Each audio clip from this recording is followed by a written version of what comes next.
Matthew chapter 9. Jesus forgives and heals a paralyzed man. Jesus stepped into a boat, crossed over, and came to his town. Some men brought to him a paralyzed man laying on a mat. When Jesus saw their faith, he said to the man, "Take heart, son, your sins are forgiven." At this, some of the teachers of the law said to themselves, "This fellow is blaspheming."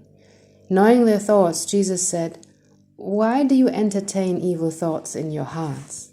Which is easier to say, 'Your sins are forgiven,' or to say, 'Get up and walk'? But I want you to know that the Son of Man has authority on earth to forgive sins." So he said to the paralyzed man, "Get up and take your mat and go home." And the man got up and went home. When the crowd saw this, they were filled with awe, and they praised God who had given such authority to men. The calling of Matthew. As Jesus went from there, he saw a man named Matthew sitting at the tax collector's booth. "Follow me," he told him, and Matthew got up and followed him. While Jesus was having dinner at Matthew's house, many tax collectors and sinners came and ate with him and his disciples. When the Pharisees saw this, they asked his disciples, "Why does your teacher eat with tax collectors and sinners?" On hearing this, Jesus said, "It is not the healthy who need a doctor, but the sick. But go and learn what this means. I desire mercy, not sacrifice, for I have not come to call the righteous, but sinners." Jesus questioned about fasting. Then John's disciples came and asked him, "How is it that we and the Pharisees fast often, but your disciples do not fast?" Jesus answered, "How can the guests of the bridegroom mourn while he is with them? The time will come when the bridegroom will be taken from them, then they will fast. No one sews a patch of unshrunk cloth on an old garment, for the patch will pull away from the garment, making the tear worse. Neither do people pour new wine into old wineskins.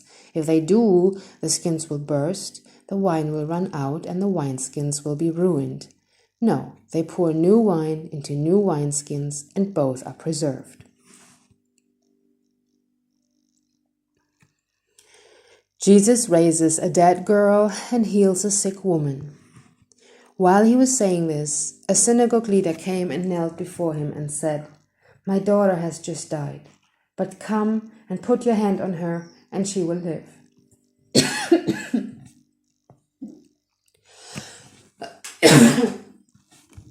Jesus got up and went with him, and so did his disciples. Just then, a woman who had been subject to bleeding for 12 years came up behind him and touched the edge of his cloak. She said to herself, "If I only touch his cloak, I will be healed." Jesus turned and saw her. "Take heart, daughter," he said. "Your faith has healed you." And the woman was healed at that moment. When Jesus entered the synagogue leader's house, he saw the noisy crowd and people playing pipes. He said, "Go away. The girl is not dead but asleep." But they laughed at him. After the crowd had been put outside, he went in and took the girl by the hand, and she got up. News of this spread through all that region.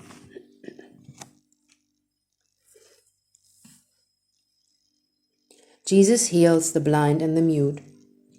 As Jesus went on from there, 2 blind men followed him, calling out, "Have mercy on us, Son of David." When he had gone indoors, the blind men came to him, and he asked them, "Do you believe that I am able to do this?" "Yes, Lord," they replied.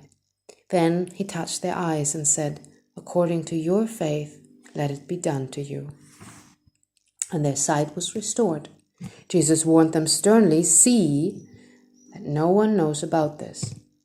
But they went out and spread the news about him all over that region. While they were going out, a man who was demon-possessed and could not talk was brought to Jesus. And when the demon was driven out, The man who had been mute spoke. The crowd was amazed and said, "Nothing like this has ever been seen in Israel." But the Pharisees said, "It is by the prince of demons that he drives out demons." The workers are few.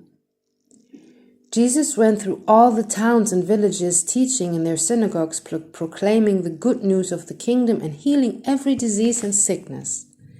When he saw the crowds, he had compassion on them, because they were harassed and helpless like sheep without a shepherd. Then he said to his disciples, "The harvest is plentiful, but the workers are few. Ask the Lord of the harvest, therefore, to send out workers into his harvest field."